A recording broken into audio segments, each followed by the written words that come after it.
Oke, halo semuanya. Kenalin, nama gue Gazi. Gue first year student dari DIHAN, ngambil International Business atau ya ISB International Business Studies di Han University of Applied Science gitu. Apa Oke, tuh? mungkin sebelum kita lanjut ke obrolan tentang topik sharing session hari ini, bisa diceritain dong gak sih background-nya kayak SMA-nya di mana gitu. Oke, jadi aku dulu SMA di Bekasi, dari sekolah Bina Nusantara atau BINUS. Jadi SMA-nya di BINUS Bekasi. Terus waktu itu gimana bisa sampai ke Belanda, nyampe di Han, nyampe di Arnhem ini, dulu pengen kuliah ke luar negeri, cuman dulu pengennya awal kuliahnya ke Jerman. Terus harus les bahasa, harus sampai B2, tapi nggak naik kelas 2 kali di les bahasa Jerman. Jadi akhirnya memutuskan untuk membuang mimpi untuk kuliah di Jerman, karena nggak bisa bahasanya. Terus akhirnya nyari alternatif negara lain di Eropa yang sekitar Jerman yang tidak semahal UK dan lain-lain, akhirnya ada Belanda. Akhirnya waktu itu ada dua bangsa ke sekolah, ada University Fair, terus ngasih tahu, terus cari tahu tentang kuliah di Belanda gimana, ada universitas apa aja, terus akhirnya ngobrol sama Bu Prita, konseling juga, akhirnya pilihannya jatuh buat kuliah di Han ini, di Arnhem, Oke, gitu. dari awal emang udah pingin international business tuh, atau sebelumnya masih pingin yang lain? Nggak, sebelumnya pengennya kuliahnya ngambilnya politik, cuman di Belanda ini adanya yang paling dekat sama politik itu European Studies, kalau nggak salah waktu itu Bu Prita ngejelasinnya, itu ada di Den Haag.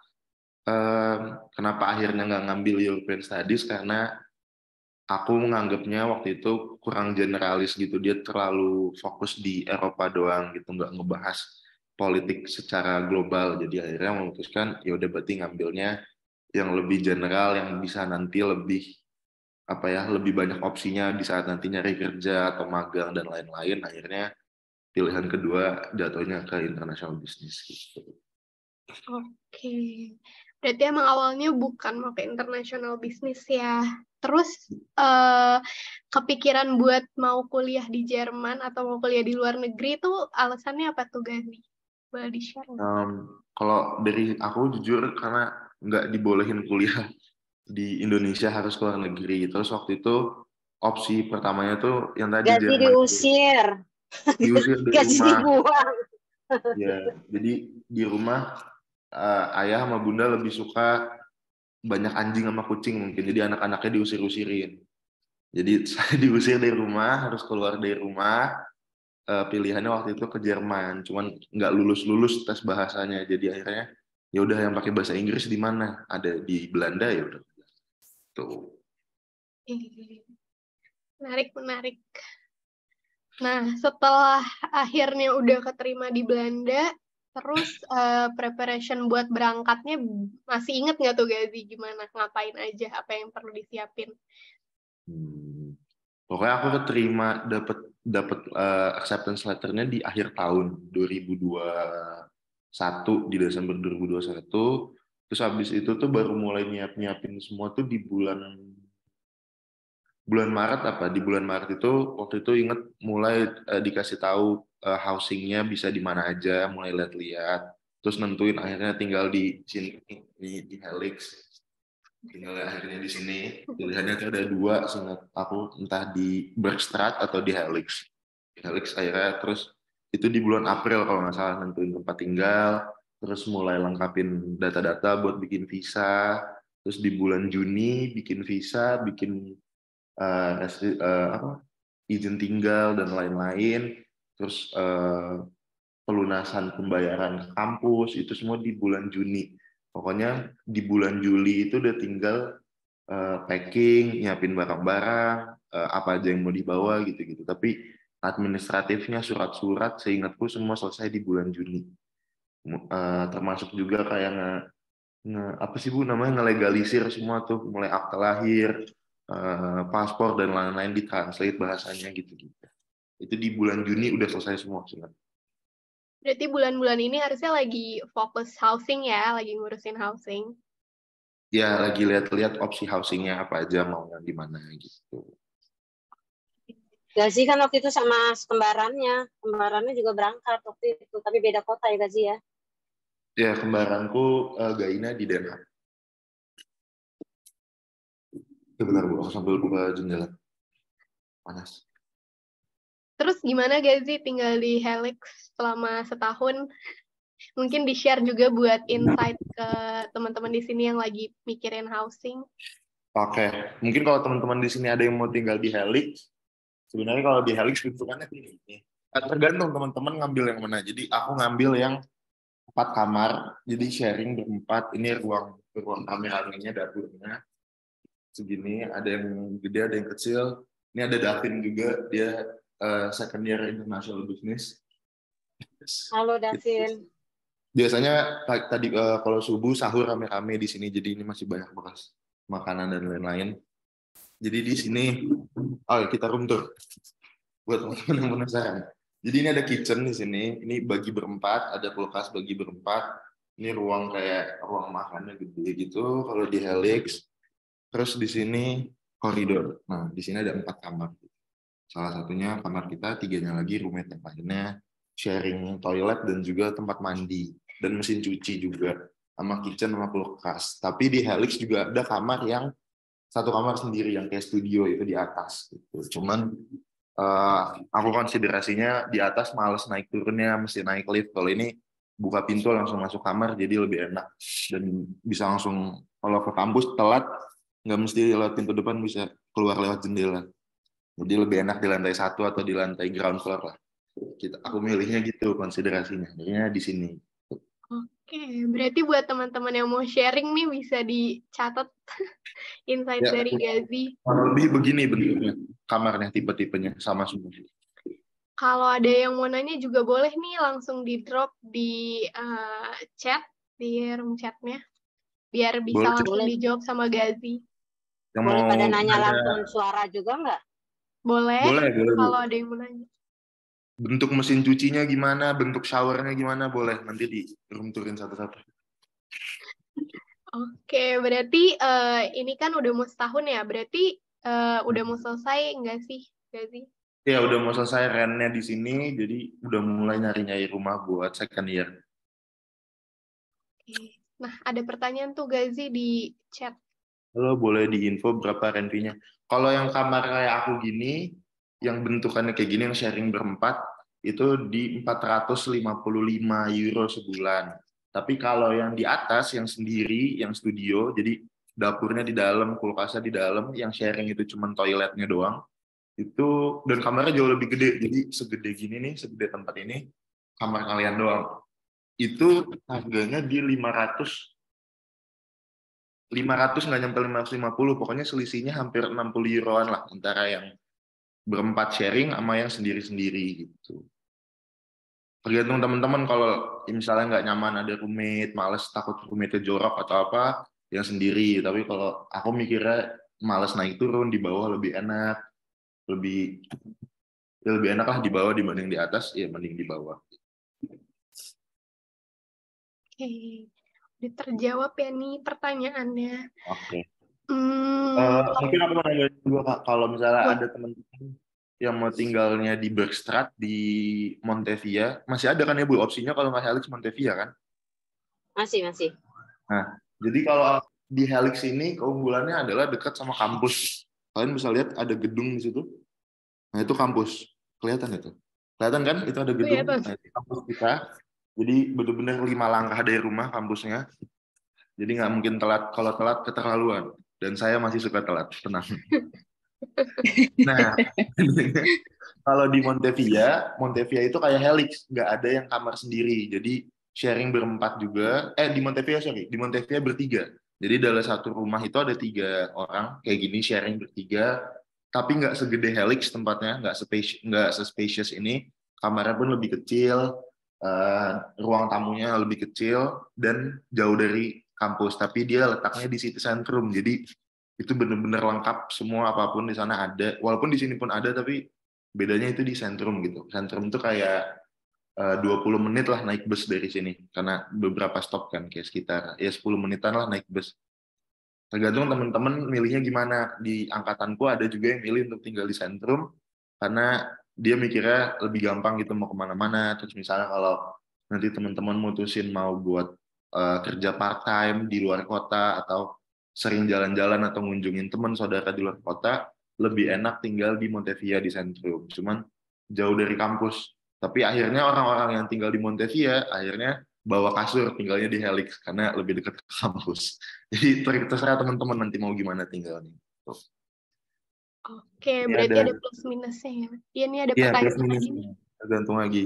Sudah all in yaitu termasuk electricity. Iya, kalau untuk student housing di first year mau di Helix atau di Montevia harganya itu udah termasuk listrik, gas, air semua udah include gitu. Oke, berarti itu info bagus banget tuh buat housing, apalagi sekarang lagi banyak pada riset tentang housing kan ya, bisa dicatat banget nih. Atau mungkin abis ini pun mau nanya langsung ke Gazi, bisa banget ya? Boleh, nanti kalau ada yang minta foto detailnya bisa aku kirim ke grup gitu. Kayak kamarnya gimana bentukannya pas baru datang, pas gini-gini nanti bisa dikirim dikit. Nah, kalau Gazi sendiri pilih share bareng punya roommate ini, pilih roommate-nya gimana? Apa udah teman-teman dari SMA atau gimana?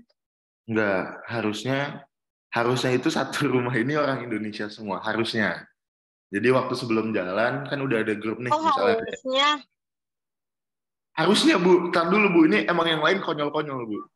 Jadi gini, ceritanya waktu nyari housing kan udah ada grup ini kan, grup calon student ini. Waktu itu aku udah ngobrol sama ada Andika, ada Airi, ada Naswa. Harusnya ini bertiga sama aku satu rumah, harusnya. Kita janjian untuk ngeren rumah kamar nomor 107, kamarku sekarang. Aku udah pencet duluan, 107 kan ada K1, K2, K3, K4. Aku ambil yang K2. Terus gue bilang ke mereka, ambil yang K1, K3, K4. Mereka bener, Bu. Mereka ngambil K1, K3, K4. Tapi ya rumahnya bukan 107. Ada yang ngambil K1 di 105, K4 di 104. Jadinya nggak ada yang sekamar gitu. Harusnya ini sekamar Indonesia semua, harusnya. Jadi teman-teman di sini kalau misalnya ada beberapa, misalnya berempat, misalnya ada Ziva, ada Bima, ada Niki, ada siapa, Aditoro misalnya mau tinggalnya, udah ngobrol maunya berempat serumah, ya nanti pas booking kamar make sure nomornya sama gitu. Jadi bisa nih serumah isinya orang Indonesia semua. Karena pernah juga begitu kalau janjian. Oke, berarti harus di take a note banget tuh biar nggak nggak mencar-mencar ya. Ya. Kalau enggak ya nanti dapat roommate ya siapapun itu dari negara manapun. Aku di semester pertama roommate-nya itu satu orang Jerman, satu orang Turki, satunya orang Zimbabwe. Sekarang satunya orang yang Zimbabwe tetap, terus yang Turki sama Jerman diganti karena mereka punya paspor EU, jadi mereka cuma bisa tinggal 6 bulan di sini. Jadi diganti, akhirnya sekarang roommate itu orang Zimbabwe satu, orang Bangladesh satu, orang Vietnam satu. Gitu. Seru juga ya, berarti sebenarnya dapat teman-teman baru juga. Ya, untungnya gitu. Kecuali dapatnya yang jorok, nah itu agak beda juga. Oke, seputar tentang housing berarti udah nih. Terus tadi preparation juga udah. Kalau ada yang mau ditanyain tentang itu juga masih mau tanya, bisa langsung drop atau langsung on mic aja ya, teman-teman. Nah, sekarang mungkin aku mau tanya, setelah berangkat ke sana nih, setelah berangkat, pertama kali challenge-nya apa sih yang dia hadapin pas sampai sana? Pertama kali challenge, aku kesini tuh nggak sama grup flight waktu itu, jadi aku duluan sama kembaranku berdua, nggak bareng sama teman-teman yang lain, jadi baru ketemu teman-teman yang lain tuh pas udah ada di sini gitu. Nah, challenge pertamanya waktu itu kita nyampe itu masih di hotel karena kita nyampe lebih dulu, belum bisa masuk ke student housing-nya, belum bisa ngambil lah penyerahan kunci. Challenge pertamanya di Belanda, nyampe Belanda adalah nyari makan. Waktu itu kita nggak tahu nyari makan mesti kemana, kayak di kawasan kita nginep tuh nggak banyak tempat makan gitu. Jadi kita bingung nyari makan di mana. Terus kita akhirnya jalan melihat Google Maps ke tempat makan dan shock dengan harga makanannya. Kok harga makanan kayak gini segini gitu. Di Indonesia itu bisa ngasih makan orang berapa banyak gitu kan. Tapi ternyata pas dipesen satu, itu porsinya banyak. Jadi kita bisa nyimpen sampai makan malam gitu. Itu challenge pertama banget yang aku ingat nyampe di Belanda itu. sih. Berarti ya mungkin kalau misalnya untuk menghindari challenge itu bisa berangkat bareng-bareng ya. Berangkat bareng-bareng, iya. Supaya pas nyampe udah bisa masuk ke rumah ini gitu, nggak nginep di hotel atau di Airbnb dulu, jadi makannya udah jelas. Emang Sama dulu challenge dikasih sama pertama, Gaina pergi sendiri ya? iya sendiri Bu, duluan. Gaina juga? Iya, berdua kita duluan. Oh, Makanya terus ketemu belum bisa. anak-anak lain di mana? Lupa. Kenapa? Ketemu anak-anak lain di mana waktu itu? Ketemu di bandara atau ketemu di Arnhem? Aku ketemu anak-anak lain ketemunya di sini, di rumah ini. Waktu Oh, di rumah, baru di rumah ya? iya baru di rumah, baru kan mereka nyampe tanggal berapa itu? 17. Baru ku chatin satu-satu apa udah pada nyampe bla bla bla, akhirnya malamnya baru makan bareng rame-rame, baru akhirnya kenal satu sama lain. Oh, oke. Sama Ya, yang challenge tahun ini juga ada yang berangkat bareng dan ada yang sendiri juga sih. ya. Tapi nanti ujung-ujungnya pasti ketemu juga waktu intro week di kampus, pasti ketemu karena kan kelihatan mukanya Indonesia banget mana yang mana. Jadi pasti ketahuan. Nggak mungkin ketukar.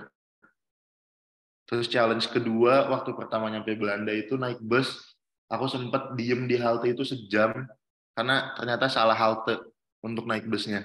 Jadi aku waktu pergi dari Lagi sini, bukan nanya. iya nggak nanya, bodohnya itu nggak nanya. Iya, Jadi itu dia. waktu pergi ke tempat itu, naik dari halte ini. Pas pulang, kan harusnya dari halte yang di seberangnya kan, untuk ke arah yang beda. Untuk nomor bus yang beda, aku tetap duduk di halte di tempat aku nyampe. Jadinya itu sejam duduk diem aja ngeliatin. Ini bus yang ditunggu-tunggu kok. Bus tuh lewat semua banyak, cuman nomor yang aku mau kok nggak lewat-lewat gitu. Ternyata salah halte, haltenya di jalan yang sebelahnya. Nah itu lumayan juga nunggu diem lama itu nungguin bus. Berarti masalah transport ya harus banyak-banyak cari tahu nih. Pasti kesasar dulu lah, nggak mungkin nggak kesasar dulu. Pasti kesasar. Harus cobain kesasar dulu ya, biar Teman-teman bisa. yang datang grup flight aja, yang kesininya barengan berlima, mereka nyasar dulu dari Arnhem eh, ke kota, ke desa, 2 desa setelah Arnhem, karena salah turun halte. Itu sejam dari sini mereka naik bus. Itu berlima, jadi kalau kalian sendiri nyasar, nggak apa-apa, yang berlima aja masih nyasar. Pasti itu nyasar, naik bus pertama pasti nyasar. Harus belajar nyasar dulu ya. Iya. Oke. Terus setelah mulai kuliah nih, akhirnya udah mulai kuliah, apa tuh challenge baru yang dihadapin? Apakah kayak culture belajarnya kah? Atau apa tuh kira-kira? Kalau di kampus, challenge-nya apa ya? Kalau di kampus sebenarnya, kalau kuliahnya sendiri, sebenarnya jadwal kuliah tidak sesibuk jadwal SMA, itu satu udah pasti. Jadi nggak yang bener-bener bangun masuk kelas jam 7 selesai jam 4 kayak di sekolah gitu, nggak, lebih fleksibel jadwalnya. Jadi challenge-nya sebenarnya yang aku rasain setelah kuliah ini, challenge-nya adalah nama diri kita sendiri gitu. Seberapa kita mau buat datang ke kampus, seberapa kita mau buat ngikutin pelajarannya. Karena kalau kita datang terus setiap kelas nggak pernah skip, terus bikin catatan segala macem, pas ujian tuh jauh lebih mudah jadinya, jauh lebih dipermudah gitu. Jadi sebenarnya di kampus itu challenge-nya bukan pelajarannya, bukan dosennya, bukan culture belajarnya, bukan bahasanya, tapi kitanya sendiri gitu. Karena kalau di sekolah kan kalian emang dipaksa, ditungguin sampai kalian bisa, baru gurunya move on lagi. Kalau di sini kayak ya dia udah ada 6 minggu, 6 kali pertemuan dalam satu term. Ya kalau kalian nggak ngerti satu atau nggak masuk satu, apapun alasannya dan lain-lain, ya dia nggak peduli gitu. Jadi bener-bener challenge-nya tuh bukan pelajarannya, tapi kitanya sendiri gitu, kita semau apa gitu. Oke, berarti ya mungkin udah harus biasain diri sendiri dulu ya buat lebih semangat juga untuk masuk kelas. Ya, itu lumayan berat tuh nanti di 3 bulan pertama dari. Soalnya dingin. Benar. Nah, di 3 bulan pertama tuh paling susah menurutku. 3 bulan pertama nanti teman-teman tinggal di sini karena pertama, misalnya baru pertama kali keluar rumah jauh dari orang tua, jauh dari temen, itu satu pertama. Terus mulai kuliah, pelajarannya misalnya ada yang susah dan apa, itu kita pasti kepikiran lagi. Dan mulai dingin di sini. Jadi di sini kalau udah dingin, bukan kita doang, tapi semua orang pasti males keluar rumah, males buat berkegiatan karena di luarnya udah mulai dingin. Jadi di 3 bulan pertama tuh nanti kuat-kuatan tuh seberapa kita masih mau semangat buat tetap kuliah, buat segala macam gitu. Nah, kalau tantangannya itu tadi, cara ngadepinnya mungkin salah satunya bisa kayak punya banyak teman, cari banyak kegiatan. Nah, bisa kasih insight gak, Gazi, gimana sih cara ketemu orang-orang baru, teman-teman baru, atau apa aja sih kegiatan yang bisa diikutin pas awal-awal kita masuk kampus nih? Oh, oke. Ya, itu tadi satu susahnya masuk kampus mulai kuliah, tapi kalau kitanya mau ngebuka diri keluar akan lebih mudah karena akhirnya mudah dapat teman, dapat kenalan baru, jadi mulai ngelupain tuh kangen sama teman, sama keluarga di rumah, jadi mulai nikmatin di sini, mulai seru juga.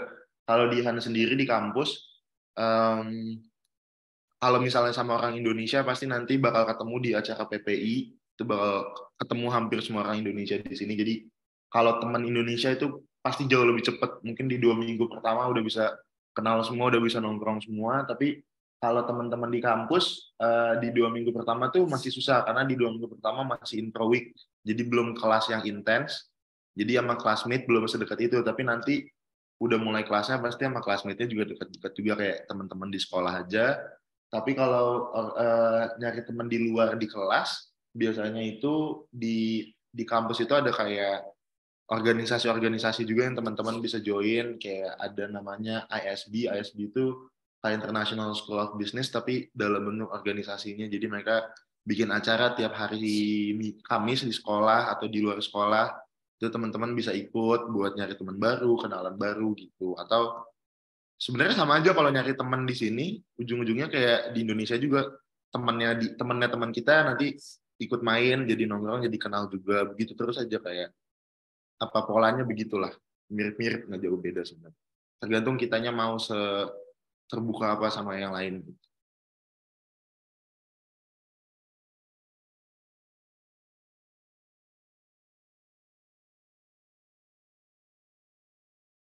Oke, jadi banyak ya yang bisa diikutin sebenarnya buat dapet kenalan baru, apalagi kenalan orang Indonesia juga, teman-teman dari Indo gampang banget ya ternyata. Ya, kalau temenan sama orang Indo gampang banget. Kalau temenan sama yang orang luar Indo ya mesti kitanya di kampus lebih aktif aja, lebih ngobrol, lebih apa, biar mereka juga ngerasa kitanya open. Ini ada pertanyaan nih dari Iya, ada Natal. pertanyaan nih. Kalau jurusan IB ada yang perlu dipersiapin nggak kayak les atau semacamnya? Uh, yang belajar IB di A6 tahun ini, background sekolahnya kan beda-beda. Ada yang dari sekolah nasional, ada yang dari sekolah internasional, ada yang dari sekolah swasta, negeri, dan lain-lain. Udah di sininya mah, waktu udah di sini, waktu kita lihat rame-rame, ternyata sama aja gitu. Jadi mungkin nggak perlu kayaknya kalau les atau semacamnya gitu. Jadi kayaknya nggak perlu deh kalau les dan semacamnya.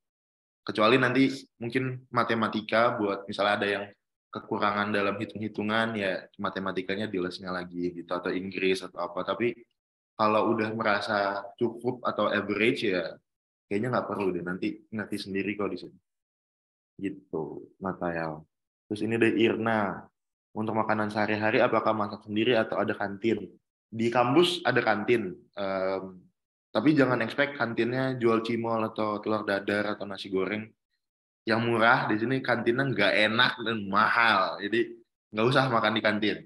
Jadi di kantin itu isinya cuman roti-roti keras yang dingin, isinya tuh entah bola-bola daging, entah sayuran doang, entah ayam-ayam suwir yang nggak jelas juga. Tapi kalau kepepet, lapar banget di kampus, ada kelas seharian, nggak apa-apa beli. Cuman sebisa mungkin enggak, karena harganya nggak masuk akal gitu. Kalau kita beli sandwich kecil di kampus itu harganya udah hampir 6 euro. Itu kalau kita belanja aja, beli makan jadi di supermarket, itu teman-teman udah bisa makan nasi goreng sama sate ayam atau babi kecap, itu harganya 6 euro. Jadi beli makan di kantin tuh janganlah ngabis-ngabisin uang. Tapi kalau aku sendiri sehari-hari setiap hari masak. Jadi sarapan dan makan malam pasti di rumah masak. Kalau makan siang biasanya aku skip kalau kelasnya seharian atau beli makan di kampus yang mahal tadi gitu. Tergantung ada uang apa enggak. Tapi kalau lagi nggak ada uang, sehari-hari pasti masak. Nah, enaknya juga kalau teman-teman janjian tinggalnya semuanya di Helix, misalnya ada 8 orang, ya udah rumahnya beda-beda, gedungnya beda-beda, nggak apa-apa, tapi semuanya tinggal di Helix. Kayak kita gini, yang tadi aku bilang, ini kayak ada Davin. Ini Davin belum pulang, habis sahur di sini tadi pagi. Aku nggak room tour kamar juga karena di kamar banyak yang masih tepar, masih pada tidur, habis sahur. Jadi enaknya kalau tinggal rame-rame, kayak ada sahur atau makan malam, kita biasanya belanja tuh per hari gitu. Jadi selesai sekolah atau selesai nge-gym ke supermarket, mau masak apa hari ini? Pada mau masak ini, belanja, misalnya habis berapa nanti dibagi. Nah, nanti semua pasti ke sini, ke kamarku ini masak rame-rame. Tuh. Jadi makannya tuh biasanya makan malam tuh selalu rame-rame kalau makan malam. Jadi tuh enaknya kalau teman-teman tinggal ramean, belanjaannya bisa dibagi, lebih murah. Terus yang nggak bisa masak tetap bisa makan enak karena ada temennya yang bisa masak gitu. Jadi enaknya itu kalau tinggal rame-rame, kalau masak sendiri dibanding beli. Gitu. Gak sih, mau tanya lagi dong, boleh nggak? Aku sering dapat pertanyaan, student itu suka pada takut IPA dan IPS. Anak-anak kalau tadi kan matematika ya kamu bilangnya. Oh, oke. Anak IPA dan IPS. Kalau anak, apakah itu pengaruh apa enggak IPA sama IPS? Mungkin bisa menenangkan hati yang lain ini. Oke. Sebenarnya ada anak IPA yang kuliahnya international business dan nilainya lebih bagus dari anak IPS. Cuman masih tidur, jadi nggak enak dibangunin. Jadi aku aja yang jawab. Aku kuliahnya SMA-nya IPS, kuliahnya international business. Jadi untuk teman-teman yang IPS nggak butuh worry karena pelajarannya nggak begitu jauh. Tapi buat teman-teman yang IPA, setelah aku nyampe sini ternyata banyak yang SMA-nya ngambilnya science, tapi waktu kuliah ngambilnya international business atau communication atau hukum, dan apa ya, tidak se-struggling itu, karena nanti kalian ngerasain kok waktu kalian mulai kuliah di 1 semester pertama itu, ternyata kuliah di semester pertama itu pembahasannya tidak sedalam itu. Jadi apa ya, kalau aku ngerasanya waktu semester pertama, kan semester kedua udah mulai kesusahan, cuman di semester pertama itu aku ngerasa yang dibahas itu sesuatu yang kita yang nggak sekolah pun harusnya tahu gitu. Jadi hal-hal yang masih general, hal-hal yang masih mendasar. Jadi buat teman-teman yang SMA-nya IPA nggak perlu khawatir karena nanti pasti di sini tuh kayak apa ya, kayak dikenalin ulang, ini tuh apa, ini tuh apa. Jadi nggak langsung tiba-tiba lompat ke sesuatu yang teman-teman nggak tahu gitu. Jadi emang bener-bener programnya tuh dibikin untuk siapapun bisa ikut gitu, mau background sebelumnya science atau sosial. Makasih gak sih? Iya Bu. Teman-teman di sini apa? SMA-nya pada IPS atau IPA?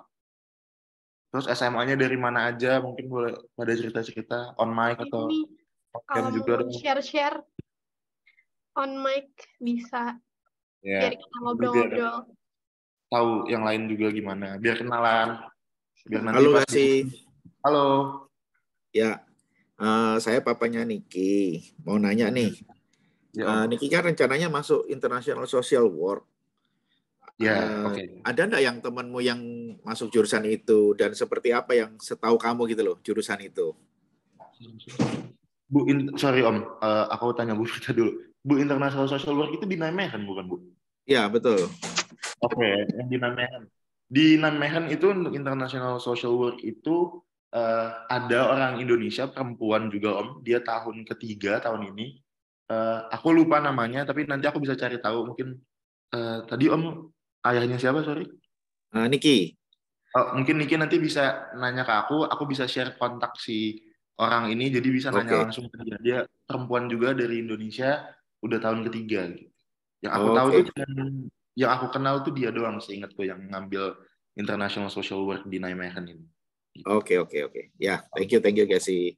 Yo, sama-sama. Yang lain gimana? Ada pertanyaan lagi nih, dapat beasiswa. Yang dapat beasiswa di angkatanku ada 2 orang. Ada 2 orang. Yang satu ngambil Communication Studies, yang satu ngambil International Business. Yang dapat beasiswa di International Business itu yang SMA-nya kuliahnya IPA. Jadi teman-teman nggak perlu takut, emang bener-bener kayak mau IPA mau IPS sama aja gitu pas sudah nyampe sini. Mereka dapat beasiswa itu dari scholarship dari kampus. Itu setahunnya dapat diskon 5.000 euro. Jadi mereka cuma bayar kuliah 2.000 sampai 2.500 euro yang tadinya 7.500 gitu. Karena 5.000-nya disubsidi sama kampus karena dapat beasiswa. Gitu. Ya, ada yang mau nanya tentang beasiswa? Untuk dapat beasiswa, requirement-nya IELTS-nya teman-teman mesti 6,5 atau lebih. Terus teman-teman harus submit essay ke kampus. Jadi kampus nanti ngasih list pertanyaan atau essay-nya harus gimana, berapa words, temanya apa, teman-teman mesti nulis. Terus teman-teman mesti submit video juga, kayak entah teman-teman ngomong atau bikin video diedit juga nggak masalah. Nanti requirement-nya dikasih juga sama kampus. Requirement-nya tuh 3 itu, IELTS, nulis essay, bikin video. Nanti once sudah keterima, teman-teman bakal ditelepon sama salah satu perwakilan dari kampus buat interview gitu. Interviewnya lolos, dapat beasiswa di tahun pertama. Gitu. Kamu dulu apply beasiswa nggak sih? Enggak. Karena? Aku panjang lah Bu ceritanya. Oke, rahasia. Iya, intinya akhirnya tidak apply. Gaina apply, kembaranku apply, dan kembaranku dapat. Dia di Den Haag. Subsidinya pun sama, 5.000 dari kampus gitu. Berarti masuk kuliah dulu ya, baru apply beasiswa. Jadi keterima dulu kuliahnya, dapat acceptance letter dari kampus, baru teman-teman apply beasiswanya ke kampus, gitu. Ke kampus masing-masing. Sebelum kuliah dimulai jadinya. Sebelum kuliah dimulai, iya, sebelum bulan Juli lah. Jadi teman-teman masih punya waktu 1, 2, masih ada 3 bulan bulan lagi. Juli bukan, bulan begini apply-nya tahu. April.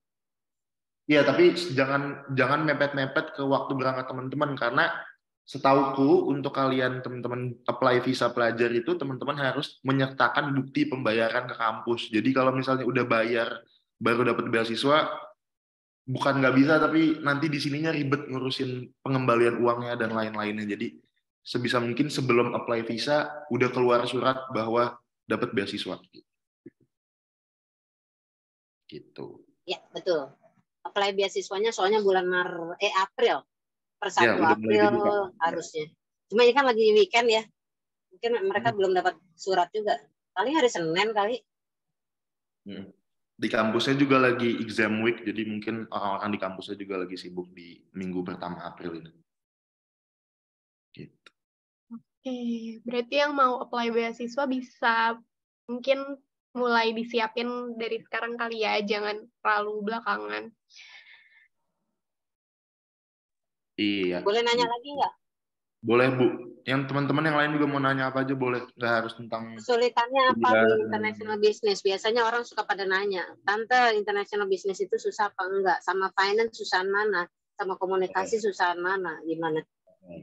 Kalau sebenarnya tergantung orangnya gimana. Kalau teman-teman lebih suka yang menghafal, lebih suka yang suka baca buku dan lain-lain, ambil komunikasi. Karena komunikasi itu lebih banyak hafalannya dibanding kalian mikir secara taktikalnya gitu. Tapi kalau di international business ditanya susahan mana sama finance, di international business ada finance, jadi tetap ketemu finance, nggak ada bedanya. Cuman porsinya lebih sedikit. Buat aku yang susah di international business sampai hari ini tuh jadi di first year nanti teman-teman dapat pelajaran main subjeknya itu ada supply chain, ada marketing, ada statistik, ada accounting and finance, ada ekonomi, sama digital innovation, ada 6 main subject. Sampai hari ini buat aku sendiri personal yang kesulitannya hanya di accounting dan finance. Di yang sisanya aman, karena di accounting and finance ini matematika, jadi saya tidak bisa matematika, jadi di situ kesusahan. Tapi yang lain kayak marketing, manajemen itu hafalan, jadi aman. Terus supply chain statistik itu hitung-hitungan, tapi mereka pakai Excel, terus ada formulanya, jadi lebih bisa dinalar sama orang-orang yang kayak aku nih yang math-nya agak EO waktu dulu di SMA. Terus apalagi digital innovation itu tentang dunia digital, jadi ya sesuatu yang kita relate, jadi nggak sesulit itu. Kalau ekonomi lebih gimana, ekonomi itu belajar ekonomi secara besar gitu. Kalau bisnis kan bisnis yang kecil. Kalau ekonomi ini ada bahasa tentang kebijakan publik juga, tentang politik gitu-gitu. Nah waktu itu kan aku mau kuliahnya politik, mau kuliahnya tentang dunia internasional. Jadi waktu belajar ekonomi nggak begitu kesulitan karena emang sesuatu yang aku suka. Gitu. Jadi kesulitannya itu di accounting and finance.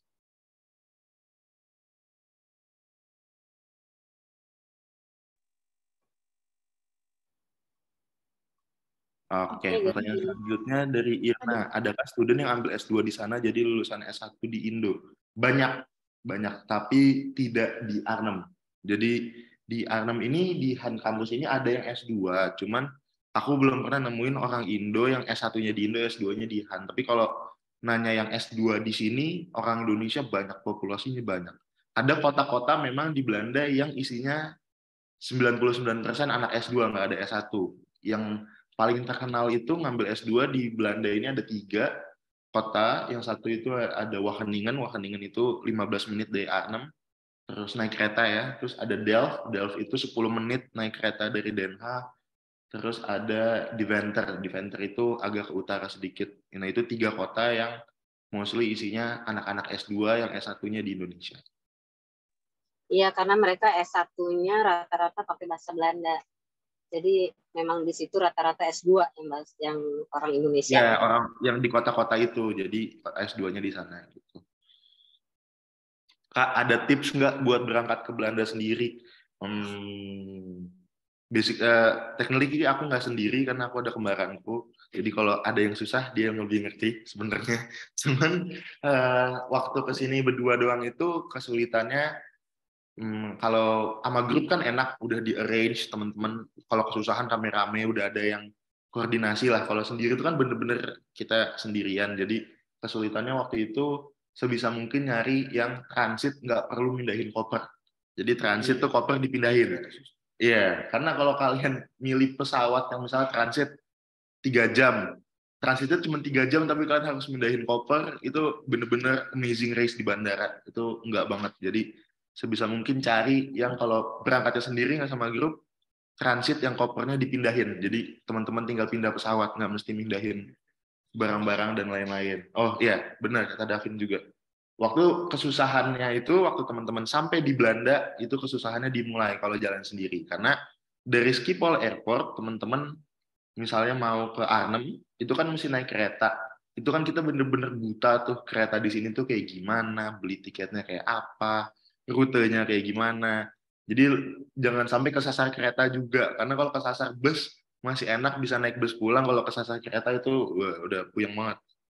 Jadi kesusahannya mungkin Ziva kalau sendiri ke sini itu pas nyampe di sininya untuk nyari kereta dan lain-lain. Tapi nanti ada PPI, jadi mungkin beberapa dari kita walaupun teman-teman kesininya sendiri, kayak aku kesininya sendiri, cuman aku tetap dijemput sama perwakilan PPI dari Den Haag karena kembaranku dari Den Haag, jadi dijemput salah satu perwakilan PPI dari Den Haag. Bisa juga, bisa teman-teman chat ke PPI misalnya kita mau datang sendiri nggak sama grup di tanggal sini, boleh minta bantu ini segala macam. Nanti kalau ada yang available di tanggal segitu bisa bantu. Terus apalagi nanti di final briefing juga kan nanti kita bakal jelasin ulang gimana bla bla bla dan lain-lain gitu.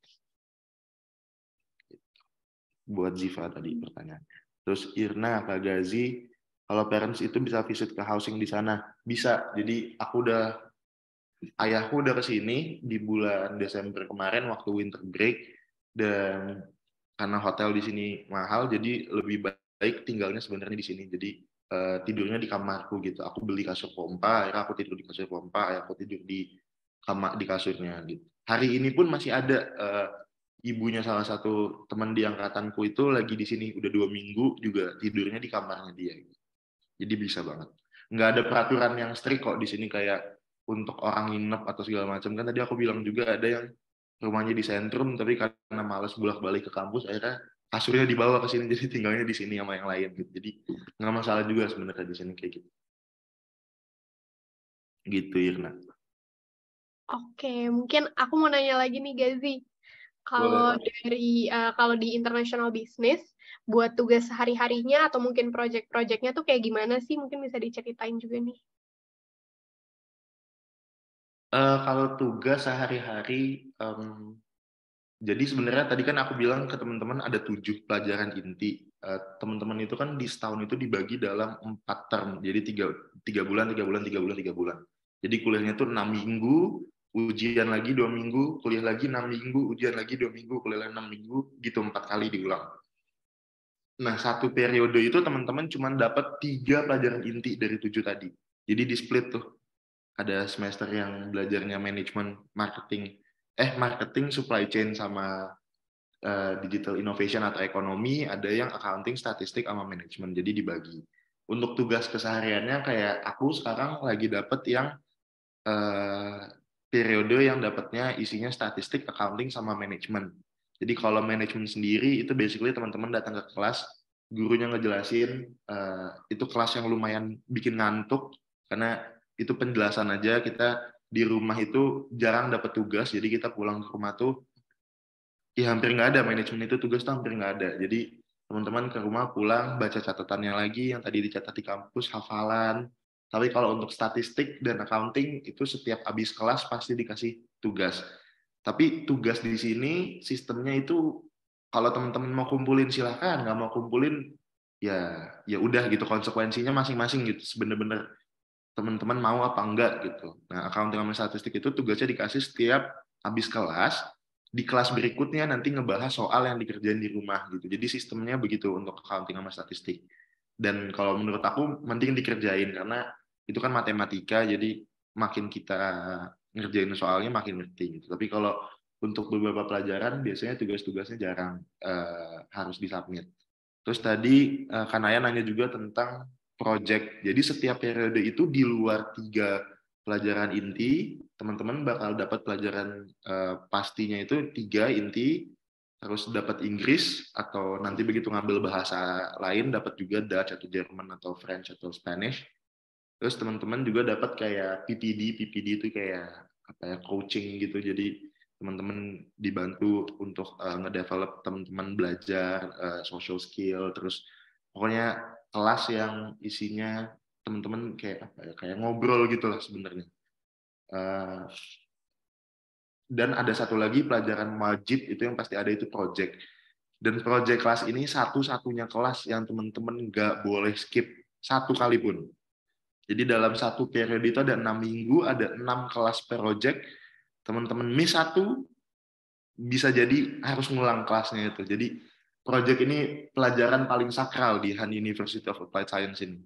Yang lain mungkin teman-teman ada sakit atau harus nengokin saudara di luar kota atau kerja, bisa nggak ikut kelas, tapi project ini apapun alasannya gurunya nggak akan peduli. Kecuali teman-teman udah ngabarin lama-lama banget, kayak bener-bener nggak bisa datang, atau misalnya nge-arrange gimana teman-teman misalnya bisa join lewat Teams ikut kelasnya gitu. Tapi kalau tiba-tiba nggak datang, kemungkinan besar harus ngulang si pelajaran project. Nah, project ini dalam setahun ada 4, dan ini pelajaran yang wajib, tapi ini seru pelajarannya karena nggak belajar gitu sebenarnya, lebih praktek. Jadi misalnya teman-teman, aku udah dapat 3 kali project yang pertama itu bikin plan, ceritanya kita konsultan bisnis, kita mau mengekspor produk kopi dari Belanda ke negara lain di Eropa.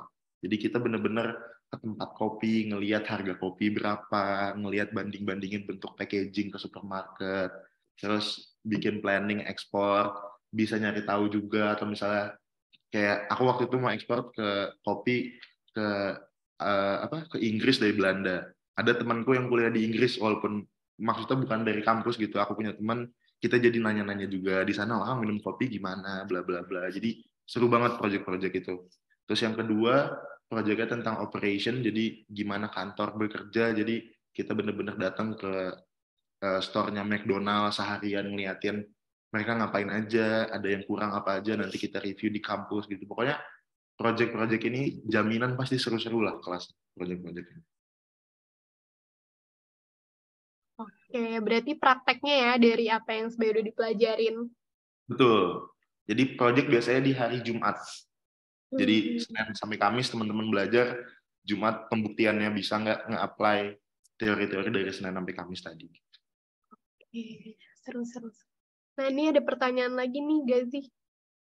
Kalau sakit, bagaimana? Kalau sakit sebenarnya sama kayak di Indonesia, kita harus email ke gurunya ngasih tahu kalau kita sakit. Di sini juga ada home teacher-nya, jadi kita bisa email ke home teacher kita, guru kelas kita, wali kelas, nanti di forward ke guru-guru di pelajaran hari itu. Atau biasanya kalau itu kan take time, jadi kalau aku misalnya kalau sakit langsung email ke guru yang aku mau nggak ikut pelajarannya di hari itu pas sakit. Nanti bakal dikasih permission. Atau mereka biasanya kelasnya itu walaupun di sini udah semuanya offline, mereka tetap bikin Teams di kelas itu, tetap itu buat nge-record obrolan di kelas waktu pelajaran. Jadi kita nanti bisa dengerin ulang gurunya ngomong apa. Nah, itu teman-teman bisa join di Teams-nya itu. Jadi kalau sakit pun bisa kelas online. Tapi nggak semua guru gitu, tergantung gurunya balik lagi. Gitu ya, Nak.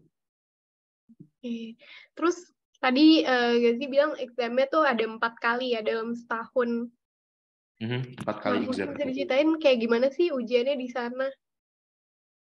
Ujiannya di sini nggak kayak di sekolah. Kayaknya di Indonesia kan kalau SMA ujian semester itu sehari bisa 2 pelajaran seminggu berturut-turut. Kalau di sini yang aku bilang tadi 6 minggu belajar, 2 minggu ujian. Selalu begitu, nggak mungkin berubah. Di 2 minggu ujian ini, ya di dalam 2 minggu itu teman-teman punya misalnya ada 5 ujian. Kayak aku di term ini, di period ini aku ada ujian English, ujian Dutch, ujian accounting, statistik, sama manajemen. Jadi ada 5. Nah, itu dibagi 5 pelajaran dalam 2 minggu. Biasanya harinya nggak begitu mepet juga. Jadi teman-teman punya waktu buat belajar gitu.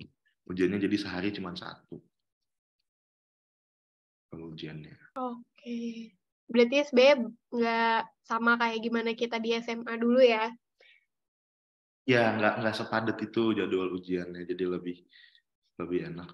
Oh, Irna maksudnya pertanyaannya ada student kartu, student insurance begitu untuk ke klinik.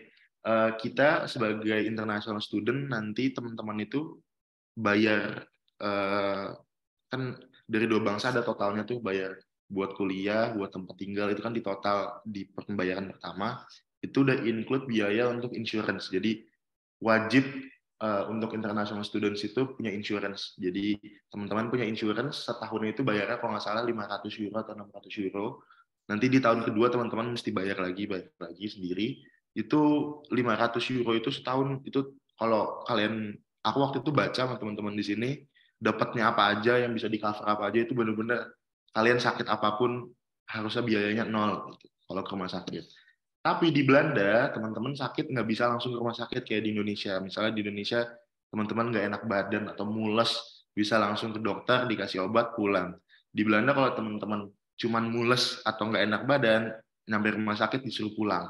Jadi mereka nggak mau nerima orang yang belum benar-benar sakit gitu anggapannya. Jadi kalau teman-teman masih nggak enak badan atau mules atau pusing atau demam, teman-teman bisa beli obat ke klinik. Atau nanti di sini tuh ada kayak apa ya itu namanya, GP. Iya, general practitioner. Nah, general practitioner. Jadi teman-teman bisa ke sana, nanti ada kontaknya juga. Nanti waktu nyampe sini nanti kita kasih tahu prosedurnya kalau sakit mesti gimana supaya nggak keluar biaya banyak. Karena kalau teman-teman langsung ke rumah sakit, kalau penyakitnya dianggap belum begitu parah, rumah sakit biasanya nolak. Itu harus ke GP dulu. GP ini semacam klinik perorangan gitu lah. Biasanya dia entah di puskesmas. Ya kayak puskesmas, setiap kecamatan ada gitu. Nah, teman-teman harus ke sana dulu, nggak bisa ujuk-ujuk datang ke rumah sakit, karena rumah sakit buat yang urgent banget. Oke, Niki punya pertanyaan, gimana caranya kalau mau cari part time job di Belanda? Aku sendiri udah ada part time job dari akhir tahun kemarin, dan mostly teman-teman di angkatanku semuanya juga kerja. Kita tuh seangkatan, aku batch tahun lalu tuh ada 7 orang. Yang nggak kerja cuma 2. Jadi yang 5 nih kerja part time. Sebenarnya itu tuh serah teman-teman nanti ngebagi waktunya sebisa apa, dan worth it nggak untuk kerja, misalnya kuliahnya keganggu nggak. Kalau masih aman ya silakan part time job. Jadi untuk nyari part time job aku ceritain singkatnya, tapi nanti waktu teman-teman nyampe ke Belanda ini dari PPI bakal ada namanya Arnhem 101, itu 2 hari di weekend pertama teman-teman nyampe di Belanda. Itu bener-bener semua kita jelasin. Jadi yang masih punya pertanyaan belum kejawab hari ini, nanti di minggu pertama kalian nyampe ke Belanda, insya Allah harusnya semua pertanyaan yang ada di kepalanya bakal kejawab gitu. Tapi kalau cari part time, kalau aku cari part time itu, kita anak Indonesia dapat part time job itu dari mulut ke mulut dari senior-senior kita di Indonesia juga. Jadi biasanya kita kerja di tempat yang kakak kelas Indonesia kita, anak-anak PPI yang udah tua kerja di sana juga. Jadi aku misalnya kerja di restoran, nanti misalnya Niki mau kerja juga, nanti once Niki nyampe sini, aku bisa ngasih tahu Niki cara apply-nya, nanti Niki bisa apply juga. Biasanya kerja di tempat, jadi udah tahu gitu loh, restoran ini biasanya mostly part time job-nya itu orang-orang Indo gitu di Army. Caranya, atau kalau misalnya mau apply sendiri, bisa datang ke restoran nanya mereka nyari part time job nggak di Belanda, atau apply sendiri, misalnya ngirim email ke McD, ke temanku ada yang kerja juga orang Indonesia di Holiday Inn, dia kayak apply email ke Holiday Inn, ada buka buat part time job, nanya bisa nggak kerja di sini, nanti interview segala macam, lolos kayak kerja gitu. Kerjanya itu dibatasin seminggu 16 jam untuk semua international student gitu. Kalau lebih nggak mungkin, karena di sini strict, jadi mereka nggak berani untuk memperkerjakan lebih dari maximum working hours, karena mereka bisa kena denda, dan dendanya gede banget, jadi mereka nggak mau. Si restorannya atau perusahaannya nggak mau ngambil resiko itu. Kalau Helix, jadi segitu dulu Niki, mungkin nanti lebih jelasnya bakal dijelasin lagi. Terus Luke nanya, kalau di Nijmegen ada juga dekat kampus. Kalau Helix di Nijmegen ada juga dekat kampus. Aku nggak tahu Om, kalau misalnya di Nijmegen itu gimana. Tapi setauku semua student housing itu pasti yang begini-begini modelannya. Di Belanda itu pasti ada student housing di sebelah kampus. Ya, jadi pasti ada student housing di sebelah kampus tuh pasti. Jadi harusnya nggak jauh gitu. PPI-nya tetap aktif kah? Misal kuliahnya di kota lain di Belanda. Maksudnya gimana tuh, Irna? Mungkin boleh ngomong aja kalau pertanyaannya sulit biar lebih gampang ngerti.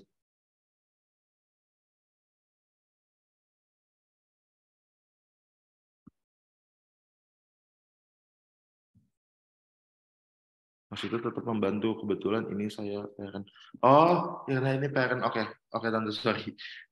Jadi kalau PPI itu sebenarnya, PPI itu di Belanda ada PPI Belanda, itu mencakupi seluruh Belanda. Tapi mereka biasanya nggak langsung hand to hand ke mahasiswa, yang langsung sampai ke mahasiswa tangan ke tangan itu PPI kota. Jadi kayak misalnya setiap kota di Belanda itu pasti ada PPI kotanya, nggak mungkin nggak ada. Hampir semua.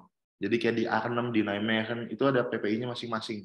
Di Delft, di Den Haag aja bahkan ada 2 PPI karena kota gede. Jadi pasti ada PPI perwakilannya gitu. Dan kita di PPI itu setiap tahun itu kita biasanya dapat update dari KBRI tentang orang Indonesia mana yang baru datang, baru tinggal. Tapi itu tergantung PPI-nya seaktif apa gitu. Kalau di sini aku biasanya kita minta data dari KBRI. Misalnya ada orang Indonesia mana lagi tahun ini yang tinggal di kota kita gitu pendataan. Jadi kita tahu tuh nanti alamatnya mana, nomornya mana, dan lain-lain. Jadi kalau PPI setiap kota itu bertanggung jawab atas mahasiswa-mahasiswa yang kuliah di kota itu gitu. Gitu Tante. Jadi nggak mungkin juga kita tinggal di Arnhem terus ikut PPI Utrecht atau PPI Den Haag, nggak boleh. Ketentuannya tempat tinggalnya harus di kota yang sama kontingen PPI yang mau kita ikutin. Oke, aku mau nanya lagi nih, Gazi, tentang Boleh, Kak. international business. Tadi kan udah jelasin tugasnya, proyeknya, terus juga ujiannya gimana. Nah, apa sih hal-hal menarik menurut kamu dari international business? Yang seru, selain tadi ada proyek-proyek yang tadi kamu bilang seru banget itu. Ya. Yang seru, yang menarik sebenarnya di first year ini, selain si project tadi, sebenarnya international business itu aku ngeliatnya lebih seru nanti once teman-teman udah di second year atau di third year. Jadi di first year ini benar-benar ke kampus, belajar, kuliah. Jadi yang seru itu cuma si project tadi. Terus biasanya yang seru ya personal aja gitu, kayak misalnya teman-teman sukanya belajar tentang marketing, jadi yang seru waktu kelas marketing, teman-teman sukanya finance, serunya pas kelas finance gitu. walaupun jarang yang nganggap finance seru, tapi ada gitu yang suka matematika, jadi seneng waktu belajar accounting. Selain itu yang seru apa lagi di international business? Kalau di kampusnya sih nggak ada sih, biasanya yang seru tuh kegiatan, misalnya ada kegiatan PPI atau kegiatan di kampus. Kampus kan ada organisasinya juga, mereka biasa bikin barbecue night bareng-bareng atau ada party bareng-bareng sama anak-anak kampus gitu. Jadi acara-acara di luar si pelajaran tadi itu seru-seru gitu, bisa ketemu orang banyak dengan background dan ceritanya masing-masing beda-beda. Nah, teman-teman yang mau ngambil communication boleh nanya juga, karena anak communication-nya udah bangun. Gak musik gitu, Nas? Gitu, Nas. Nah, gitu. Iya nih, kalau ada yang mau nanya-nanya juga berarti bisa banget on mic juga boleh, biar langsung ngobrol.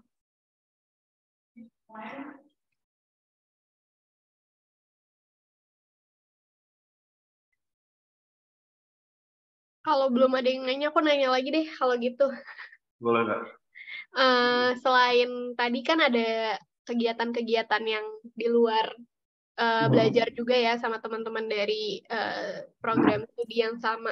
Nah, kalau misalnya kegiatan-kegiatan lain nih mungkin yang kayak berkaitan sama hobi kamu atau mungkin di luar PPI, ada lagi nggak sih kegiatan-kegiatan yang bisa diikutin sama teman-teman nanti di sana? Oke, jadi kalau ngomongin hobi, teman-teman tidak begitu pilihan teman-teman untuk memilih hobi di sini pasti lebih terbatas dibanding di Indonesia, karena kan kita tidak punya resource yang sebanyak itu juga mungkin di sini. Jadi hobinya, kalau aku nyalurin hobi itu yang bikin seneng itu masak. Jadi aku seneng banget masak. Itu kenapa kita sering makan bareng-bareng, aku yang masakin rame-rame gitu. Itu jadi hal-hal yang seru lainnya tuh hobinya gitu. Tapi kalau misalnya teman-teman hobinya olahraga, misalnya main basket atau main futsal atau main badminton, dari PPI biasanya ada acara mingguan atau bulanan kita olahraga bareng-bareng. Ini udah agak jarang karena dingin, tempat indoor yang di kampus lagi direnov, dan nggak mungkin ada yang mau main basket di luar dengan suhu 2 derajat atau -3, jadi itu lagi nggak kita lakuin. Tapi ini mulai panas lagi, jadi kita mulai mau bikin olahraga mingguan atau bulanan lagi. Nah, di kampus juga untuk teman-teman yang sekolah olahraga, di kampus itu teman-teman bisa join, itu free. Di teman-teman bisa ikut main basket, main futsal, main volley, berenang, gym, itu di kampus tuh ada, teman-teman bisa ikut gitu. Tapi untuk gym sama berenang tuh bayar, tapi kalau volley, basket, bola tuh aku pernah ikut, jadi teman-teman cuma datang ke tempatnya, main gitu sama anak-anak kampus lainnya gitu. Nanti ketemu teman-teman juga di situ. Jadi ketemu teman-teman sehobi juga, yang suka main basket siapa, yang suka main bola di kampus ketemu juga gitu. Itu gratis, jadi seminggu tuh 2 kali kalau nggak salah. Jadi buat yang teman-teman yang sekolah olahraga di sini aman gitu. Berarti masih bisa disalurin lah ya hobi-hobinya nih nanti di sana. Terus mungkin Gazi bisa cerita juga nih soal PPI, selain tadi ada kegiatan buat mahasiswa baru, terus juga ada olahraga bareng. Apalagi sih kegiatan-kegiatan yang bisa diikutin bareng PPI? Kalau dari PPI yang seru-seru tuh biasanya yang bulanan pasti ada tuh, biasanya kita ada olahraga bareng, ada ngumpul, makan-makan, nongkrong bareng. Sebenarnya kalau nongkrong makan bareng bisa kapan aja, tapi yang secara formal tuh ada juga, maksudnya yang dimasukin sebagai acara PPI. Teman-teman juga bisa cek Instagramnya Arnhem PPI, itu kayak ngelihat sebelum-sebelumnya udah pernah ada apa aja. Terus kita biasanya tiap bulan tuh ada jalan-jalan bareng, jadi kayak keluar kota bareng-bareng sama teman-teman dari Arnhem gitu. Misalnya biasanya dilakuin abis exam, jadi refreshing, abis stress exam, biasanya kita jalan-jalan bareng-bareng gitu. Tergantung seasonnya, kayak kemarin lagi musim dingin, kita jalan-jalan ke Christmas market, jadi ada yang main ice skating, lain-lain. Terus nanti besok mulai panas, mulai ada tulip, kita bisa jalan-jalan melihat tulip bareng, atau bisa main kayak ke amusement park bareng-bareng gitu. Jadi tergantung tema dan musimnya gitu. Tapi biasanya jalan-jalan bareng tuh ada. Tapi kalau acara itu kan dari PPI Kota, ada acara juga dari PPI Belanda atau dari kedutaan besar atau apa. Nah, itu biasanya lebih gede-gede tuh. Biasanya ada festival musik, festival makanan, jajanan. Jadi yang kangen jajanan Indonesia, makanan Indonesia, pengen dangdutan semua tuh ada biasanya. Itu setahun tuh minimal 3 kali lah acara-acara kayak gitu. Teman-teman bisa ikut misalnya main angklung atau ngebatik, pokoknya semua yang berbau Indonesia tuh ada event gede-gedeannya, event festival 3 hari atau 5 hari itu biasanya ada. Diadainnya sama KBRI atau PPI Belanda. Itu jadi waktu tepat juga buat teman-teman cari teman orang Indonesia yang lain atau orang-orang Indonesia yang udah lama tinggal di sini. Jadi teman-teman bisa nanya, misalnya nanti nyari housing di tahun kedua gimana, nanya sama om-om atau tante-tante yang udah tinggal di Belanda lama, yang udah punya pengalaman gitu.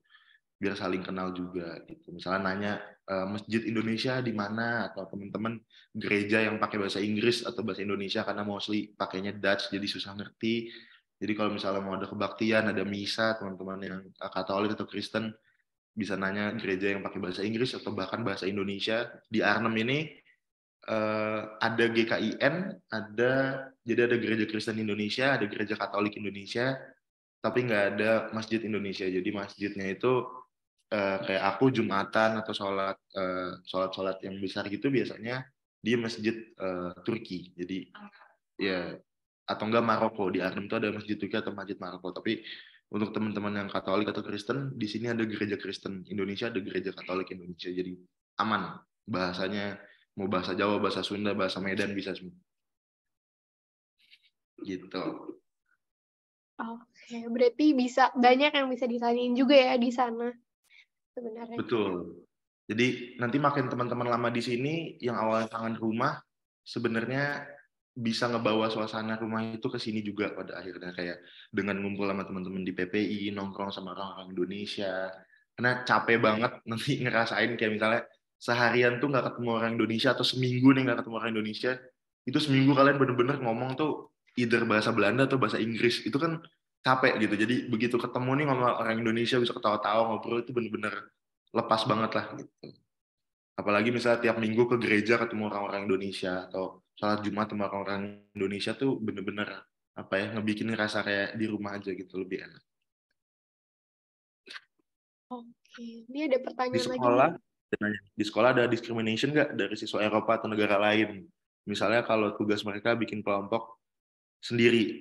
Sebenarnya kalau di sekolah yang aku experience dan teman-teman yang lain experience, sebenarnya kalau diskriminasi kayak rasis atau dibully itu sebenarnya nggak ada, karena di Belanda cukup diverse, cukup internasional, jadi yang bentukannya dari apa sampai apa tuh ada gitu, dari yang mulai misalnya pakai jilbab syar'i sama yang ke sekolah bajunya kebuka-kebuka, dari yang orang tinggal di ujung mana sampai ujung mana tuh bener-bener ada. Jadi kemungkinan dibully atau dirasisin tuh sedikit, karena atau bahkan nggak ada, karena emang bener-bener lingkungannya sediverse itu. Tapi ada beberapa, bukan diskriminasi sih mungkin Om, jadi kayak dia kayak misalnya kerja kelompok, biasanya rese itu yang orang asli Belandanya doang.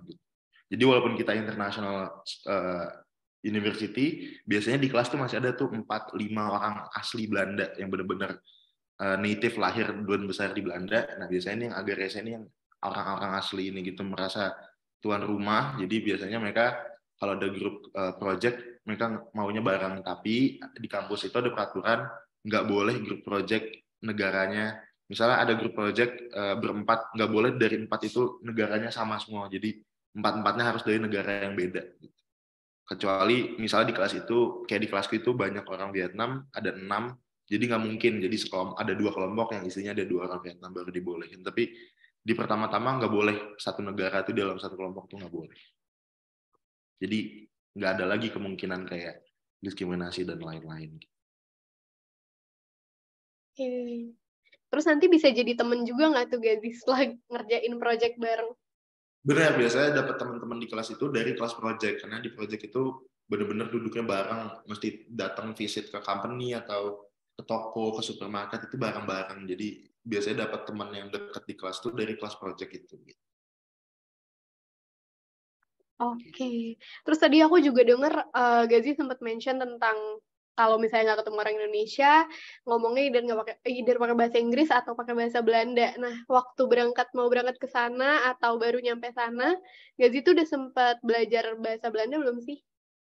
Belum, tapi aku udah les bahasa Jerman, jadi bahasa sini kan sama Jerman nggak jauh beda. Jadi waktu nyampe sini kalau orang ngomong aku bisa ngerti tapi aku nggak bisa balas. Tapi nanti once teman-teman 6 bulan lah di sini itu udah mulai bisa lah TikTok ngebalas orang ngomong. Nanti di semester 2 tuh ada kelasnya, kelas resmi belajar bahasa Belanda, atau teman-teman mau ngambil Jerman atau French atau Spanish, jadi nanti bakal lebih ngerti lagi. Tapi biasanya bakal bisa sendiri gitu, teman-teman nggak ngambil kelas Belanda pun, karena sehari-hari banyak orang tektokan bahasa Belanda, nanti mau nggak mau kita kayak bisa sendiri aja gitu. Berarti penting juga ya kita buat belajar bahasa Belanda, nggak cuma ngandelin bahasa Inggris aja ya? Penting, di Belanda penting. Untuk bisa bahasa Belanda atau at least ngerti gitu. Nanti lama-lama bisa sendiri lah, kayak misalnya orang Jawa terus tinggal di Bandung 2 tahun, ujung-ujungnya bisa bahasa Sunda gitu. Walaupun tetap medok, tapi jadi bisa ngomong bahasa Sunda gitulah. Kita logatnya nggak logat sini, tapi bisa nanti ngomong sama orang sini. Oke, noted. Nah, mungkin kalau dari aku nih pertanyaannya udah habis nih. Mungkin sambil kita nunggu kalau misalnya ada pertanyaan lagi yang mau di-drop di chat, atau misalnya ada yang mau unmute, mau langsung nanya, boleh. Mungkin Gazi bisa sampein ada yang mau disampaikan tips atau misalnya pesan-pesan buat teman-teman yang nanti mau berangkat ke sana. Oke. Mungkin kalau ada yang mau nanya juga boleh nanya, misalnya tentang, mungkin aku bisa jelasin tentang apa dulu ya. Tentang transport di Belanda, pilihannya either naik sepeda atau naik public transport. Jadi make sure nanti nyampe sini teman-teman beli sepeda, karena bakal berguna banget punya sepeda. Kalau misalnya public transportnya lagi strike, di sini sering banget public transport itu strike, jadi mereka kayak mogok kerja gitu, supir-supirnya, atau company-nya nggak mau kerja, misalnya kayak lagi ngeboikot sesuatu atau lagi protes sesuatu, mereka biasanya strike, jadi nggak ada bus.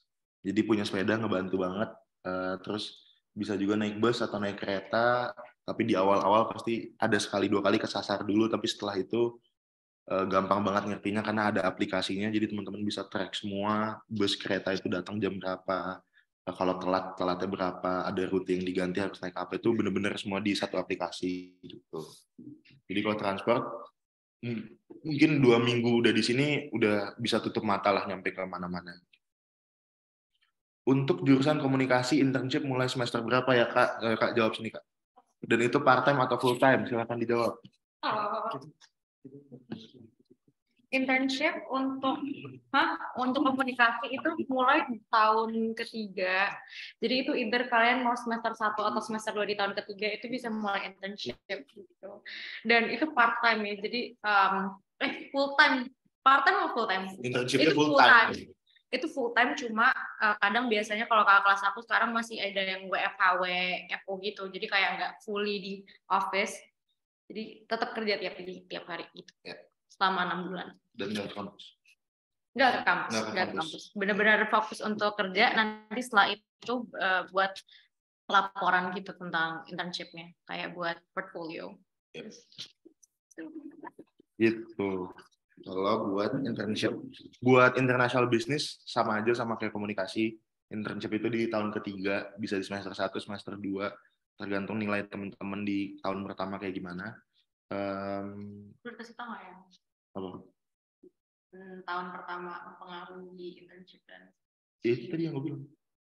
Iya, jadi di tahun pertama ini kita kuliah di tahun pertama itu kredit maksimalnya kan 60. Jadi kalau teman-teman di tahun pertama tidak full 60 kredit, nanti teman-teman nggak bisa nentuin sendiri di tahun ketiga mau intern dulu atau mau magang dulu atau mau student exchange dulu atau minor. Tapi kalau teman-teman punya full 60 kredit, teman-teman dapat privilege untuk nentuin, misalnya mau exchange-nya di semester 1, internnya di semester 2, atau intern di semester 1, exchange-nya di semester 2 gitu. Teman-teman bisa nentuin tuh periodenya mau apa. Tergantung teman-teman di tahun pertamanya kreditnya berapa. Kredit itu bisa mempengaruhi chance kamu untuk memilih negara buat exchange. Betul, nilai teman-teman di tahun pertama itu mempengaruhi pilihan negara teman-teman waktu milih negara untuk exchange. Misalnya slotnya ada 10 orang buat exchange ke Korea. Nanti ada yang apply, ada 15 yang diambil, yang 10 paling atas gitu. Jadi nilai di tahun pertama lumayan krusial buat nentuin teman-teman nanti di tahun ketiganya gitu. Ya, terus di tahun keduanya nggak ada internship karena tahun pertama, tahun kedua itu full ke sekolah. Betul. Tahun ketiganya baru kita kayak kerja lapangan gitu. Ada pertanyaan apa lagi? Ya nih, bisa banget di drop sebelum sharing sessionnya berakhir. Atau mungkin Gazi ada pesan-pesan lagi nih buat teman-teman selain soal transportasi tadi. Soal apa lagi ya? Soal nilai nanti agak ribet tapi nanti bakal ngerti sendiri waktu di sini. Kita bakal bantu jelasin juga tentang penilaian di sini gimana ngitung-ngitungnya segala macam. Terus apa lagi? Tentang hidup sehari-hari, aku lebih prefer teman-teman untuk masak dibanding beli karena perbedaannya bumi langit banget teman-teman beli makan dan masak di rumah.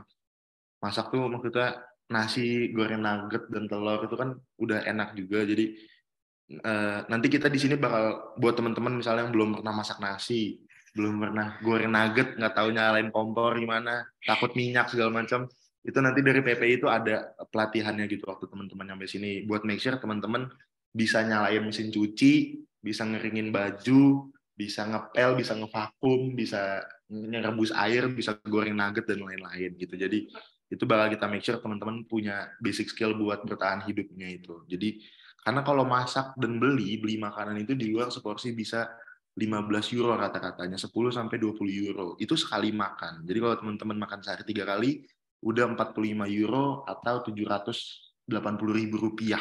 Itu bisa buat makan seminggu atau 2 minggu di Indonesia. Jadi kalau masak, teman-teman seminggu itu, aku biasanya habis dalam seminggu itu 40 sampai 60 euro tuh udah mewah makanannya dalam seminggu. Jadi makanan teman-teman sehari kalau teman-teman beli terus itu bisa buat aku makan seminggu. Jadi perbedaannya bumi langit banget teman-teman masak atau beli makan di luar.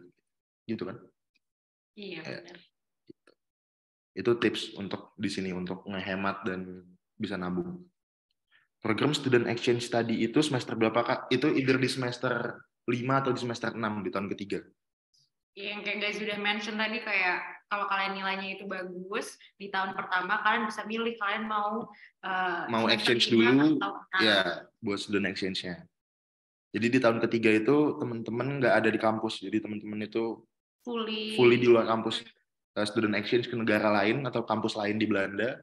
Terus satu semesternya lagi teman-teman kerja part time itu di kantor magang. Jadi nggak ke kampus sama sekali setahun itu. Part time internship. Kamu udah ngomongin banget deh. Ya udah dengannya. Oke. Ada lagi nggak nih kira-kira yang mau nanya? Mungkin kalau misalnya masih belum tahu mau nanya apa lagi, bisa disimpan dulu pertanyaannya. Nanti bisa ditanyain juga langsung ke Gazi.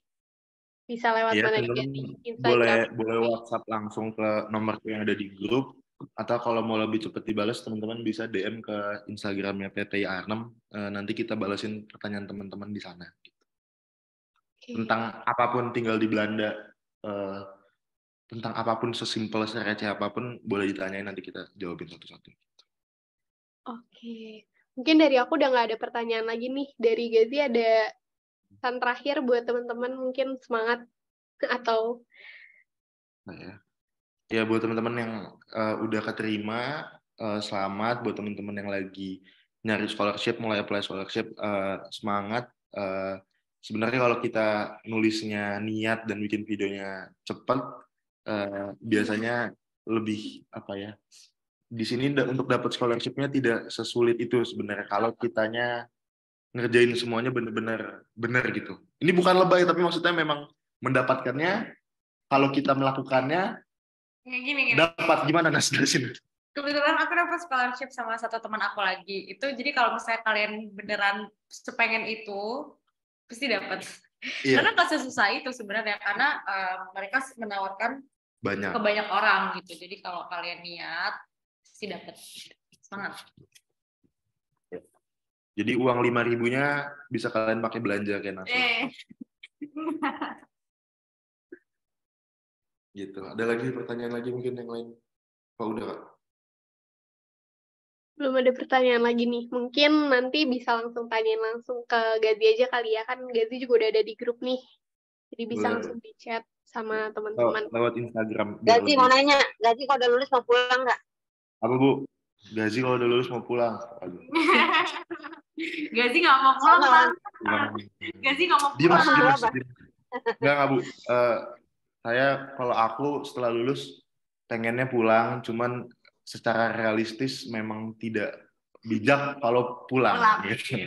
Jadi mungkin bakal di sini dulu untuk beberapa tahun baru nanti. Soalnya itu pertanyaan banyak orang tua juga dan banyak ya orang tua biasanya nanya. Ya. Sebenarnya coba kalian semua yang ada di situ utarakan keinginan kalian semua. Apakah rencana masa depannya seperti apa? Ini karena di sini ada orang tua dan ada murid juga, mungkin Om Tante dan teman-teman bisa mulai ngobrolin dari sekarang kayak tujuannya kuliah ke sini tuh sebenarnya maunya apa gitu.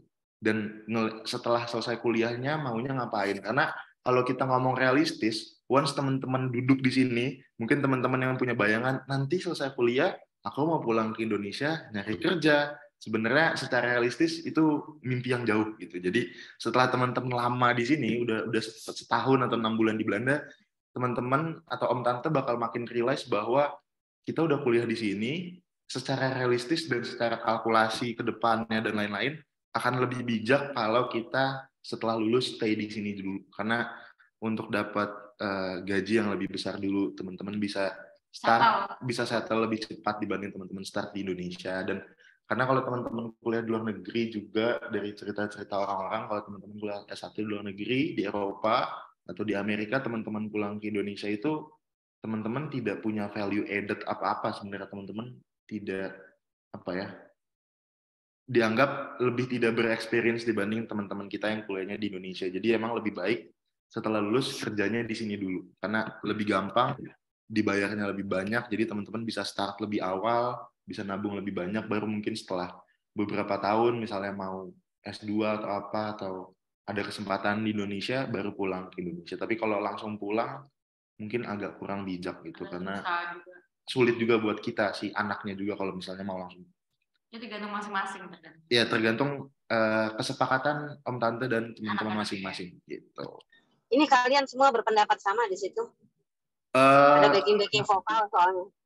Ya, pada akhirnya Bu, setelah banyak berantem dengan ayah dan bunda, akhirnya ya kita bersepakat juga lah pada akhirnya.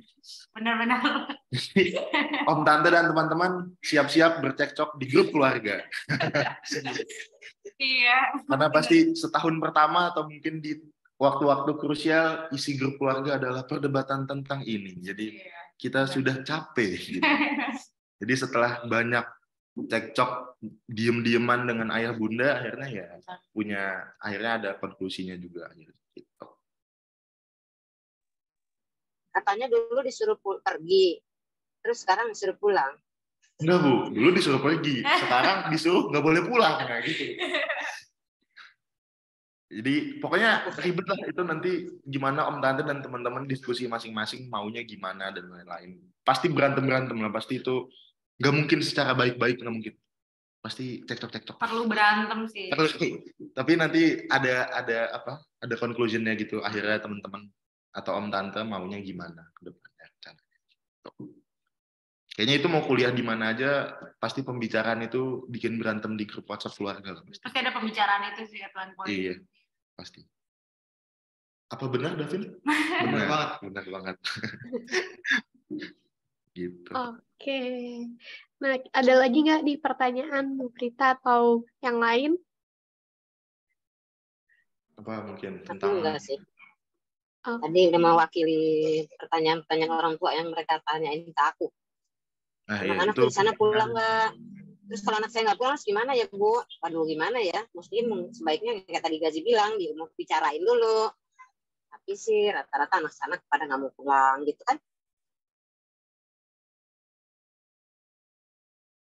Iya, itu pertanyaan kebanyakan orang tua, termasuk orang tua aku juga sebelum jalan, yang sampai sekarang juga masih mempertanyakan. Jadi untuk Om Tante jangan terlalu khawatir, kayak nanti begitu makin lama makin dijalanin, makin kelihatan tuh lebih baik yang mana dan lain-lain.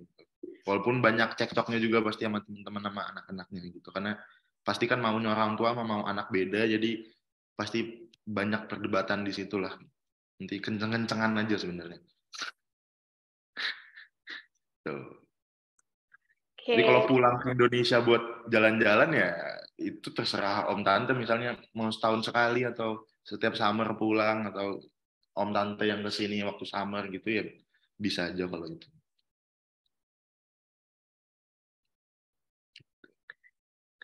Siap-siap. Mungkin Ada lagi, itu Kak? yang mungkin itu yang terakhir ditanyain dari Bu Prita ya, untuk mewakili orang tua nih. Nah, mungkin karena belum ada pertanyaan lagi, dan kalau ada mungkin bisa langsung ditanyain ke Gazi, karena kita udah sampai di akhir sharing session. Mungkin kalau dari aku mau nyimpulin, selama Gazi 1 tahun di sana, mungkin banyak hal yang jadi challenge buat Gazi dan teman-teman, mulai dari adaptasi ke bahasa, lingkungan, cara belajar, dan lain-lain. Tapi semua itu bisa dihadapin karena banyak juga bantuan-bantuan yang ada di sana, mulai dari PPI, terus kita juga bisa nanya-nanya ke senior, teman-teman baru, dan lain-lainnya. Jadi semuanya bakal bisa kita atasi nanti di sana. Mungkin kalau dari aku, untuk sharing session hari ini segitu dulu. Gazi, ada yang mau disampaikan terakhir kali? Udah, mungkin kalau dari aku. Konklusinya, nanti pasti kesusahan di awal-awal, tapi beberapa bulan setelahnya pasti udah mulai biasa dan mulai menikmati hidup di sini lah. Langsung nyaman ya, akhirnya. Lama-lama nyaman. Oke. Oke. Berarti makasih buat Gazi dan teman-temannya yang udah nyempetin nih pagi-pagi ngantuk-ngantuk sharing di sharing session hari ini, dan makasih juga untuk teman-teman dan juga Om Tante yang udah join untuk dengerin sharing dari Gazi dan teman-temannya hari ini. Makasih banyak semuanya. Mungkin sampai ketemu di sharing session berikutnya. Terima kasih semua student Arnhem.